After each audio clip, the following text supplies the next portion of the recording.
بسم اللہ الرحمن الرحیم۔ امی جان، یہ نائلہ کہاں ہے؟ کہیں نظر نہیں آ رہی، چھت پر بھی نہیں۔ عمران نے سیڑھیوں سے اترتے ہوئے کہا تو زینب بیگم غصے سے بولیں، بیٹا مجھے کیا پتا، میں خود انتظار کر رہی ہوں کہ کب میری بہو نظر آئے گی اور مجھے صبح کی دوا کے ساتھ چائے ملے گی۔ اتنے میں زینب بیگم کے بڑے بیٹے اور بہو بھی وہاں آ گئی۔ بڑی بہو عشرت ایک بین الاقوامی کمپنی میں مینیجر تھی۔ اس نے اپنے ہاتھ میں لی ہوئی کاغذات میز پر پٹکی اور چلائی۔ یہ گھر ہے یا کوڑا خانہ؟ امی جان، آپ کی لاڈلی بہو نے آج ہڑتال کر دی ہے کیا؟ میرا لیپ ٹاپ کا تھیلا کہاں ہے اور بچوں کا دودھ؟ سب کچھ بکھرا پڑا ہے۔ مجھے جلدی میٹنگ میں پہنچنا ہے اور یہاں صفائی تک نہیں ہوئی۔ تب چھوٹے بیٹے عمران نے کہا، امی جان اب آپ ہی باورچی خانے میں جا کر ہمارے لیے کچھ بنا دیجیے کھانے کو۔ یہ سن کر زینب بیگم کے پیروں تلے سے زمین کھسک گئی۔ میں چائے بناؤں گی عمران؟ تجھے یاد ہے آخری بار میں نے باورچی خانے کا رخ کب کیا تھا؟ جب سے تیری شادی ہوئی ہے نائلہ بہو اس گھر میں آئی ہے، تب سے میں نے تو ایک تنکا تک نہیں اٹھایا، اور اب تم چاہتے ہو کہ میں اس عمر میں پسینے میں بھیگ کر روٹیاں بیلوں؟ تب تک گھر کے تمام بچے بھی نیچے آ گئے تھے۔ گھر میں شور و غل مچ گیا تھا۔ کوئی موزے ڈھونڈتا ہوا آ رہا تھا، کوئی صبح کا کھانا مانگ رہا تھا، کوئی چائے کے لیے تڑپ رہا تھا۔ زینب بیگم کا گھر جو کبھی چھوٹی بہو نائلہ کی محنت سے چمکتا تھا، آج ایک ملبے کے ڈھیر جیسا لگ رہا تھا۔ نائلہ کی شادی کو پورے 8 سال ہو چکے تھے۔ جب وہ اس گھر میں پہلی بار آئی تو اس کی آنکھوں میں ڈھیروں خواب تھے۔ وہ سیالکوٹ کی ایک سیدھی سادی عورت تھی جسے سکھایا گیا تھا کہ سسرالی گھر ہی عورت کا اصلی گھر ہوتا ہے، لیکن اسے کیا پتا تھا کہ وہ اس گھر میں بہو نہیں بلکہ ایک مزدور بن کر آئی ہے۔ شروع کے دنوں میں وہ سب کچھ خوشی خوشی کرتی تھی۔ زینب بیگم اکثر کہتی تھی، دیکھو بہو، ہماری بڑی بہو عشرت تو نوکری کرتی ہے، اس لیے اب تمہیں ہی پورا گھر سنبھالنا ہوگا۔ آخر گھر کی برکت تو تم ہی ہو نا۔ نائلہ کو اس وقت گھر کی برکت کا لفظ ایک اعزاز لگتا تھا، پر دھیرے دھیرے اسے احساس ہوا کہ یہ لفظ اسے زنجیروں میں جکڑنے لگا ہے۔ وہ صبح 5 بجے اٹھتی، پورے گھر کی صفائی کرتی، پھر سب کے لیے مختلف پسند کا ناشتہ بناتی۔ وہ بغیر کسی شکایت کے سب کا خیال رکھتی تھی۔ شادی کے 2 سال بعد جب ایک دن اس نے اپنے شوہر سے کہا، عمران کیا ہم گھر میں ایک صفائی والی رکھ سکتے ہیں؟ مجھ سے اکیلے اتنا بڑا گھر نہیں سنبھلتا۔ تو عمران نے اس وقت اپنی چائے کا کپ میز پر پٹکا اور کہا، نوکرانی؟ تمہیں نوکرانی چاہیے نائلہ، اس لیے کہ تم دن بھر سو سکو؟ ارے میرے بڑے بھائی اور بھابھی باہر جا کر 8 گھنٹے کام کرتے ہیں، پیسے کماتے ہیں، تم گھر میں رہ کر صرف کھانا بناتی ہو، اور اس میں بھی تمہیں موت نظر آتی ہے۔ کم از کم گھر سنبھال کر اپنی افادیت اور ثابت کر دو۔ نائلہ بس اس دن سسک کر رہ گئی۔ اسے سمجھ آ گیا کہ اس گھر میں کام کی قدر ہے صرف اس وقت تک جب وہ پیسے کمائے، پسینے اور تھکن کی یہاں کوئی قیمت نہیں تھی۔ زینب بیگم کا رویہ تو وہ بھی ظالمانہ تھا۔ ہر شام جب سب کھانے کی میز پر بیٹھتے تو وہ نائلہ کو کسی معمولی غلطی کا پہاڑ بنا دیتی۔ سنو عمران، آج تمہاری بیوی نے دال میں نمک زیادہ ڈال دیا ہے، میں نے اسے 1000 بار سکھایا ہے، پر اس کے دماغ میں تو گوبر بھرا ہوا ہے۔ اس کے باپ نے حق مہر میں ایئر کنڈیشنز اور واشنگ مشین تو دی ہی نہیں۔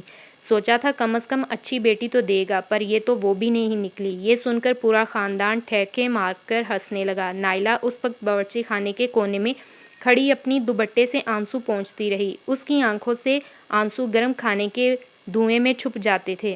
جیٹھانی عشرت اکثر کہتی تھی، نائلہ تمہیں تو شکر گزار ہونا چاہیے کہ تمہیں اتنے بڑے گھر میں رہنے کو مل رہا ہے، ورنہ میری بہن کا رشتہ آیا تھا عمران کے لیے جو ایک سافٹ ویئر انجینئر تھا، پر امی جان نے سوچا کہ ایک ان پڑھ بہو ہوگی تو گھر کے کام اچھے سے کرے گی۔ اب کم از کم وہ کام تو اچھے سے کرو۔ ذلت کا یہ سلسلہ سال در سال بڑھتا رہا۔ نائلہ کا دل زور زور ٹوٹتا، لیکن وہ پھر سے اسے سنبھال کر صبح 5 بجے کھڑی ہو جاتی۔ اسے لگتا تھا کہ شاید ایک دن یہ لوگ ضرور سمجھیں گے کہ جس صاف گھر میں وہ رہتے ہیں، جس گرم کھانے کے وہ مزے لے کر کھاتے ہیں، اس کے پیچھے اس کی کمر کی ہڈی ٹوٹ رہی ہے۔ پر وہ دن کبھی نہیں آیا۔ گرمیوں میں ان کا باورچی خانہ کسی بھٹی سے کم نہیں ہوتا، خاص کر دوپہر کے وقت جب باہر کا درجہ حرارت 45 ڈگری کو چھو رہا ہوتا ہے۔ ایک دن نائلہ پسینے سے تربتر چولہے کے سامنے روٹیاں بیل رہی تھی۔ گھر کے تمام مرد اور بڑی بہو دفتر جا چکے تھے۔ گھر میں کل 4 بچے تھے۔ جیٹھ کے بیٹے سلمان نے دروازے کے پاس آ کر رونا شروع کیا، بڑی امی بھوک لگی ہے، دودھ دے دو۔ نائلہ نے فوراً ہاتھ دھوئے اور اسے گود میں اٹھا لیا۔ ابھی دیتی ہوں بیٹا۔ بس 2 منٹ رک جاؤ۔ اتنے میں زینب بیگم اپنے ایئر کنڈیشنز کمرے سے باہر نکلی۔ بہو، اس کے بچے کو چپ کرو، میرا سر پھٹ رہا ہے، اور سنو، آج شام کو عشرت کے دفتر کے کچھ لوگ آ رہے ہیں، تو چائے کے ساتھ سموسے اور کچوری گھر پر ہی بنانا، باہر کا تیل نقصان کرتا ہے سب کو۔ نائلہ کی کمر میں صبح سے درد تھا، لیکن اس نے دھیرے سے کہا، جی امی جان۔ شام ہوئی، گھر پھر سے چہل پہل سے بھر گیا۔ نائلہ نے مہمانوں کے لیے گرم گرم ناشتہ پیش کیا۔ عشرت اپنے دوستوں کے ساتھ بیٹھی تھی کہ اس کے ایک ساتھی نے پوچھا، عشرت، یہ تمہاری چھوٹی بہن ہے کیا؟ بہت محنتی ہے۔ تو عشرت نے زور سے ہنستے ہوئے کہا، ارے نہیں، یہ عمران کی بیوی ہے نائلہ، بس پورے گھر کو سنبھالتی ہے، اس کی ذمہ داری ہے بیچاری کی، اور یہ کر بھی کیا سکتی ہے، پڑھی لکھی تو ہے نہیں۔ تو ہم سب نے سوچا کہ اسے گھر کے ہوم مینیجر ہی بنا دیتے ہیں۔ پورے ہال میں کہکے گونج اٹھے۔ نائلہ تھال پکڑے وہیں کھڑی رہ گئی۔ اس کے چہرے پر شرم کی لالی دوڑ گئی۔ وہ چپ چاپ باورچی خانے میں چلی گئی اور سنک کے پاس کھڑی ہو کر زور زور سے رونے لگی۔ اسی دوران اس نے دیکھا کہ اس کی جیٹھانی عشرت اس کی طرف دیکھ کر مسکرا رہی تھی۔ نائلہ نے وہ رات رو رو کر کاٹی۔ اس کی آنکھوں میں آنسو نہیں رک رہے تھے۔ اس نے کھڑکی سے باہر دیکھا، جہاں چاند کی روشنی میں پورا شہر سو رہا تھا۔ اسے احساس ہوا کہ اس نے اپنی زندگی کے 8 سال اس گھر کو دیے، اور بدلے میں اسے صرف طعنے ملے اور ذلالت ملی۔ اس رات نائلہ نے اپنی ماں کی وہ باتیں بہت یاد کیں، بیٹا، صبر و تحمل عورت کا زیور ہے۔ پر نائلہ نے من ہی من میں جواب دیا، نہیں ماں، اگر صبر و تحمل ذلت کو بڑھا دے تو وہ زیور نہیں، گلے کا پھندا بن جاتا ہے۔ اگلے دن کی صبح ایک اور کرواہٹ لے کر آئی۔ نائلہ کے والدین اپنی بیٹی سے ملنے آئے تو ان کے ہاتھوں میں گاؤں کا خالص گھی کے لڈو اور نائلہ کے لیے کچھ نئے کپڑے تھے۔ جیسے ہی وہ ڈرائنگ روم میں داخل ہوئی، زینب بیگم نے صوفے پر بیٹھے بیٹھے انہیں غصے سے دیکھ کر کہا، پھر ناک اس طرح سیکورٹی جیسے کمرے میں کوئی بدبو آ گئی ہو۔ السلام علیکم رشید صاحب، نائلہ کے والد انور صاحب نے ہاتھ جوڑ کر کہا۔ تو زینب بیگم بغیر جواب دیے اپنی کتاب پلٹتی ہوئی بولیں، بہت جلدی یاد آ گئی اپنی بیٹی کی۔ یہاں کوئی مسافر خانہ تو کھلا نہیں ہے کہ جب جی چاہے بستر اٹھا کر چلے آؤ، اور یہ کیا لائے ہو؟ یہاں مت رکھنا، صوفہ گندا ہو جائے گا۔ نائلہ باورچی خانے سے دوڑتی ہوئی آئی، اپنی ماں کو دیکھتے ہی ان کے گلے لگ گئی اور رو پڑی، ہائے میرے بچی، بہت کمزور لگ رہی ہے۔ اتنے میں عمران دفتر جانے کے لیے نیچے اترا۔ اس نے اپنے سسرال والوں کو دیکھا، لیکن پاؤں چھونا تو دور، ان سے ایک سلام تک نہیں کیا۔ اس نے گھڑی دیکھتے ہوئے نائلہ پر چلا کر کہا، نائلہ، میرا ٹفن کہاں ہے؟ ان فضول مہمانوں میں الجھی رہو گی تو یا میرا کام کب کرو گی؟ مجھے دفتر کے لیے دیر ہو رہی ہے۔ انور صاحب کا چہرہ اتر گیا۔ انہوں نے دھیمی آواز میں کہا، بیٹا، ہم بس نائلہ کو دیکھنے کے لیے آئے ہیں۔ تو عمران نے طنز کرتے ہوئے کہا، ارے اسے کیا ہو گیا؟ اسے تو بس بہانے چاہیے کام سے بچنے کے لیے، دن بھر گھر میں پڑی رہتی ہے، باہر دھوپ میں نکلنا پڑے تو پتہ چلے کہ محنت کیا ہوتی ہے۔ اور آپ لوگ بھی کم از کم آنے سے پہلے فون تو کر لیا کریں، گھر میں پہلے ہی اتنا کام بکھرا پڑا ہوتا ہے۔ اتنے میں زینب بیگم نے آگ میں گھی ڈالتے ہوئے کہا، ارے رہنے دو عمران، ان کی اخلاق ہی ایسے ہیں، حق مہر کے نام پر تو ایک پھوٹی کوڑی نہیں دی، اب یہاں مفت کا کھانا کھانے چلے آئے ہیں۔ بہو، باورچی خانے میں اس کے لیے سوکھی روٹی اور پانی والی دال بنا دینا، زیادہ تیار کرنے کی ضرورت نہیں ہے۔ یہ سن کر نائلہ کا خون کھول اٹھا۔ اس نے اپنے والد کی آنکھوں میں وہ لاچاری دیکھی جو اس سے پہلے 8 سال میں اس نے اپنی آنکھوں میں کبھی نہیں دیکھی تھی۔ اس کے والد نے اپنی پوری زندگی کی جمع پونجی اس کی شادی میں لگا دی تھی، اور پھر بھی آج اپنی ہی بیٹی کے گھر میں ایک مجرم کی طرح کھڑا ہوا تھا۔ اس دوپہر نائلہ نے اپنے والدین کو کھانا کھلایا اور انہیں بس اسٹینڈ چھوڑنے گئی۔ چلتے وقت اس کے والد نے اس کی ہتھیلی میں 500 کا نوٹ رکھا اور کہا، بیٹا، اپنا خیال رکھنا، اگر تجھے یہاں تکلیف ہے تو بتا دینا، تیرا باپ ابھی زندہ ہے۔ نائلہ نے وہ نوٹ مٹھی میں بھینچ لیا۔ اس کی آنکھوں کے آنسو اب سوکھ چکے تھے، ان کی جگہ ایک ٹھنڈی آگ نے لے لی تھی۔ اس نے بس اسٹینڈ پر کھڑے ہو کر فیصلہ کیا کہ اب وہ خاموش نہیں بیٹھے گی۔ اگلی صبح سورج نکلا، لیکن باورچی خانے میں آگ نہیں جلائی گئی۔ صبح کے 6 بج چکے تھے، پھر 7 اور پھر 8، پورے گھر میں خاموشی تھی۔ عام طور پر اس وقت تک نائلہ صفائی نپٹا کر صبح کے کھانے کی تیاری میں لگ جاتی تھی، لیکن آج وہ اپنے کمرے میں خاموش بیٹھی ہوئی تھی۔ اس نے اپنی سب سے اچھی ساڑی پہنی تھی۔ اتنے میں باہر سے زینب بیگم کی چینخ سنائی دی، بہو کہاں مر گئی ہو؟ چائے کہاں ہے؟ میرا سر درد سے پھٹ رہا ہے۔ تھوڑی دیر میں عمران غصے میں پاؤں پنکتا ہوا آیا اور کمرے کا دروازہ زور سے کھولا۔ نائلہ، یہ کیا تماشا ہے؟ میرا صبح کا کھانا کہاں ہے؟ بچے بھوک سے رو رہے ہیں اور تم یہاں ملکہ بنی بیٹھی ہوئی ہو۔ نائلہ نے اطمینان سے عمران کی آنکھوں میں دیکھا۔ اس کی آواز میں ایک ایسی سختی تھی جو عمران نے پہلے کبھی نہیں سنی تھی۔ آواز نیچے کرو عمران، چلانا مجھے بھی آتا ہے۔ یہ سن کر عمران حیران رہ گیا۔ کیا کہا تم نے؟ تمہاری ہمت کیسے ہوئی مجھ سے اس طرح بات کرنے کی؟ نائلہ کھڑی ہوئی اور کمرے سے باہر ہال میں آ گئی جہاں پورا خاندان جمع ہو چکا تھا۔ سب نائلہ کو ایسے دیکھ رہے تھے جیسے اس نے کوئی بہت بڑا جرم کر دیا ہو۔ امی جان، نائلہ نے زینب کی طرف دیکھ کر کہا، آپ نے کل کہا تھا نا کہ گھر میں کام ہی کیا ہے؟ اور عمران، تم نے کہا تھا کہ میری حیثیت صفائی تک محدود ہے، تو آج میں نے سوچا کہ جب گھر میں کوئی کام ہی نہیں، میری حیثیت ہی نہیں، تو آج میں کوئی کام نہیں کروں گی۔ اتنے میں بڑی بہو عشرت نے طنز کیا، او ہو، ان پڑھ ملکہ ہڑتال پر ہے، یہ ڈرامہ بند کرو۔ نائلہ، مجھے دفتر جانا ہے، جا کر میرا سینڈوچ بناؤ۔ نائلہ نے عشرت کی آنکھوں میں آنکھیں ڈال کر جواب دیا، بھابی جان، آپ تو مینیجر ہیں اور مینجمنٹ تو آپ کو بہت اچھے سے آتا ہوگا، تو آج گھر کا مینجمنٹ بھی آپ ہی دیکھ لیجئے۔ ویسے بھی آپ کہتی ہی کیا ہیں؟ میں دن بھر یہاں مفت کی روٹیاں توڑتی ہوں، تو آج سے وہ روٹیاں آپ خود توڑ لیجئے۔ زینب بیگم چلائیں، زبان سنبھال کر بات کرو بہو، تو اس گھر کی بہو ہے، کام تو کرنا ہوگا۔ یہ سن کر نائلہ نے زور سے ہنستے ہوئے کہا، سچ میں امی جان، کیا واقعی آپ نے مجھے بہو سمجھا؟ اگر میں بہو ہوتی تو آج میرے والدین کا اس گھر میں ذلت کا سامنا نہ کرنا پڑتا۔ اگر میں بہو ہوتی تو بیمار ہونے پر مجھے تانے نہیں بلکہ دوا ملتی۔ آپ نے مجھے نوکرانی بھی نہیں سمجھا، کیونکہ نوکرانی کو تو تنخواہ اور چھٹی دونوں ملتی ہے۔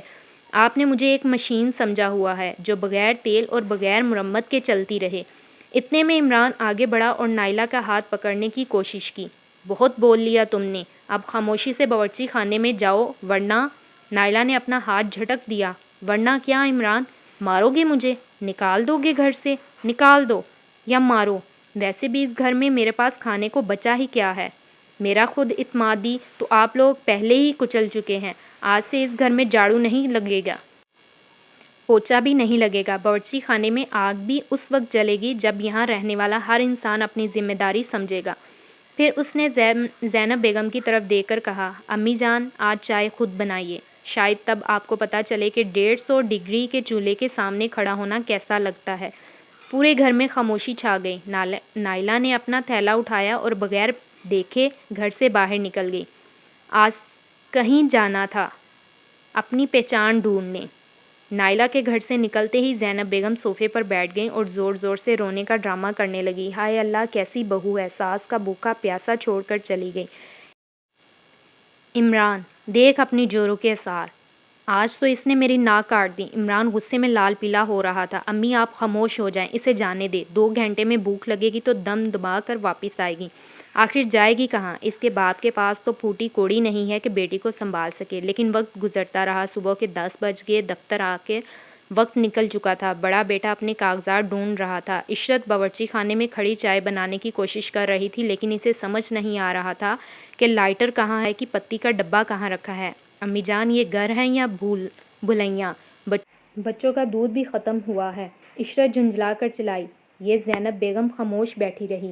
ادھر نائلہ شہر کے ایک چھوٹے سے ہنر مرکز میں پہنچ چکی تھی۔ اس نے اپنی سہیلی سے پتہ کر لیا تھا، وہاں کھانا پکانے اور ٹفن سروس کا ایک کورس کرایا جا رہا تھا۔ مرکزی منظمہ نے نائلہ کو دیکھ کر، نائلہ کی آنکھوں میں ایک عجیب سا عزم تھا۔ مجھے کام سیکھنا ہے، مجھے اپنی پہچان بنانی ہے، نائلہ نے پختگی سے کہا تو منظمہ مسکرائی۔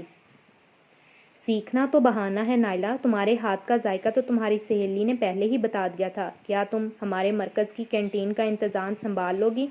ہمیں ضرورت بھی ہے اور تمہیں رہنے کی جگہ اور 15,000 روپے ماہانہ تنخواہ بھی دیں گے۔ نائلہ کی آنکھوں میں آنسو آ گئے، یہ اس کی زندگی کی پہلی کمائی ہونے والی تھی۔ اس نے فوراً ہاں کر دی۔ اس نے اپنے چھوٹے سے موبائل پر ایک پیغام ٹائپ کیا اور عمران کو بھیج دیا، اب سے میرا پتہ اور میری پہچان ہوگی، تمہارا سایہ نہیں، لیکن گھر سنبھالنا سیکھ لو، کیونکہ اب میں ملکہ بن کر نہیں اپنی زندگی گزاروں گی۔ اس دن شام کے 7:30 بج رہے تھے۔ گھر میں ایسی بدبو آ رہی تھی جیسے ہفتوں سے صفائی نہیں ہوئی۔ بچے بھوک سے رو رو کر سو چکے تھے۔ عمران دفتر سے تھکا ہارا لوٹا تو اسے لگا کہ شاید نائلہ لوٹ آئی ہوگی اور گرم گرم کھانا میز پر لگا ہوگا، پر وہاں تو خاموشی تھی۔ باورچی خانے میں عشرت اور زینب بیگم کے درمیان جنگ جاری رہی تھی۔ بہو، یہ سبزی جلی ہوئی ہے۔ کیوں؟ اور روٹیاں اتنی کچی؟ زینب بیگم چلائی تو عشرت نے بیلن پٹکتے ہوئے کہا، امی جان، میں دن بھر دفتر میں کاغذات نپٹاتی ہوں، یہاں آ کر روٹیاں بنانا میرے بس کی بات نہیں۔ اگر آپ کو اتنی ہی تکلیف ہے تو خود کیوں نہیں بنا لیتی؟ آخر آپ بھی اس گھر کی عورت ہیں۔ عمران بیچ میں کود پڑا، خاموش رہو تم دونوں۔ نائلہ کہاں؟ اس نے مجھے پیغام بھیجا ہے کہ وہ واپس نہیں آئے گی۔ اتنے میں بڑے بیٹے نے ٹھنڈی سانس لی۔ عمران، آج مجھے احساس ہوا ہے کہ تم کتنے بڑے بے وقوف تھے۔ نائلہ صرف کھانا نہیں بناتی تھی، وہ اس گھر کی روح تھی۔ آج گھر کا کونا کونا گندا ہے، بچے بیمار پڑ رہے ہیں اور ہم سب ایک دوسرے کا گلا کاٹ رہے ہیں۔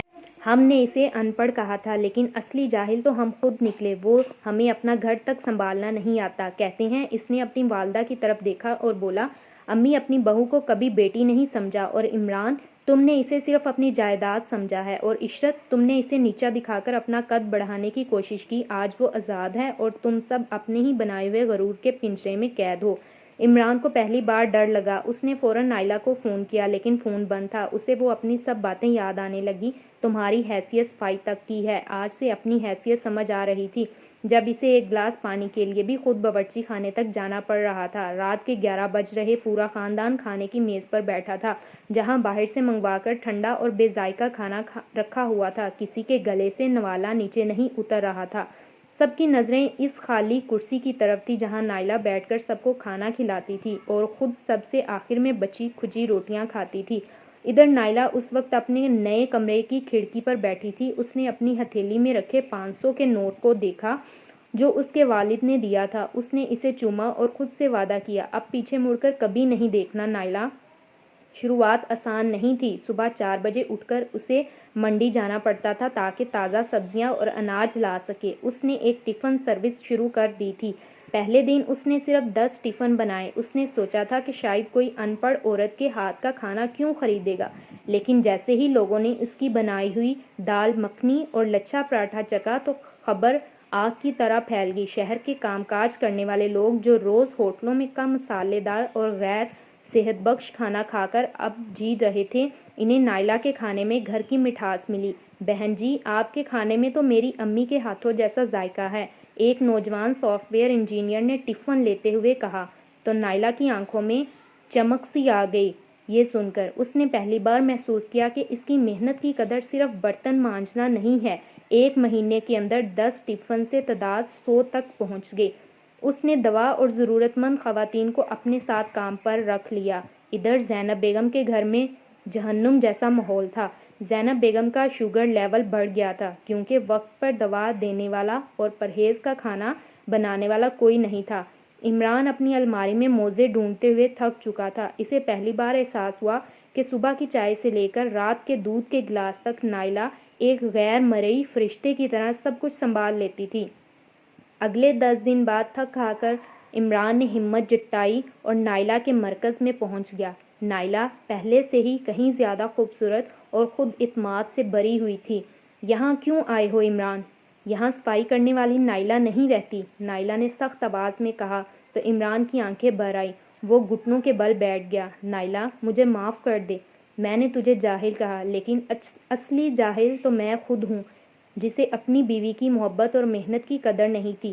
گھر جہنم بن گیا ہے نائلہ تمہارے بغیر۔ امی بیمار پڑ گئی ہیں، بچے تجھے یاد کر کے روتے ہیں، پلیز گھر واپس آ جاؤ۔ نائلہ نے پرسکون ہو کر اسے دیکھا۔ عمران، گھر جہنم اس لیے نہیں بنا کیونکہ میں وہاں نہیں تھی، گھر جہنم اس لیے بنا کیونکہ وہاں انسانیت نہیں تھی۔ تم نے مجھے ایک مفت مشین سمجھ رکھا تھا۔ کیا تمہیں یاد ہے جب میرے والدین آئے تھے تو تم نے کیا کہا تھا کہ تم نے ان کی غریبی کا مذاق اڑایا تھا؟ عمران نے روتے ہوئے کہا، میں سب ٹھیک کر دوں گا نائلہ، میں امی سے بھی کہوں گا کہ وہ تم سے معافی مانگے۔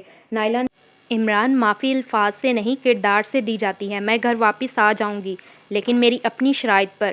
میں صبح 5 بجے اٹھ کر سب کی غلامی نہیں کروں گی۔ گھر کے کام میں سب کو ہاتھ بٹانا ہوگا۔ امی جان کو باورچی خانے میں میری مدد کرنی ہوگی، عشرت بھابھی کو بچوں کی ذمہ داری لینی ہوگی، اور تمہیں مجھے ایک آزاد عورت کی طرح قبول کرنا ہوگا۔ عمران نے سر جھکا لیا۔ مجھے تمہاری ہر شرط منظور ہے نائلہ، بس ایک بار گھر واپس لوٹ آؤ۔ تو نائلہ نے اسے ایک ٹفن تھمایا اور کہا، یہ لو آج کا کھانا، گھر میں آؤ گی لیکن بہو بن کر نہیں، نوکرانی بن کر بھی نہیں۔ اگلے دن جب نائلہ نے اپنے سسرال کی دہلیز پر قدم رکھا تو ماحول بدلا ہوا تھا۔ زینب بیگم دروازے پر کھڑی تھی، ان کے ہاتھوں میں تسبیح تھی، ان کی آنکھوں میں وہ پرانا غرور نہیں تھا بلکہ ایک عجیب سی شرمندگی تھی۔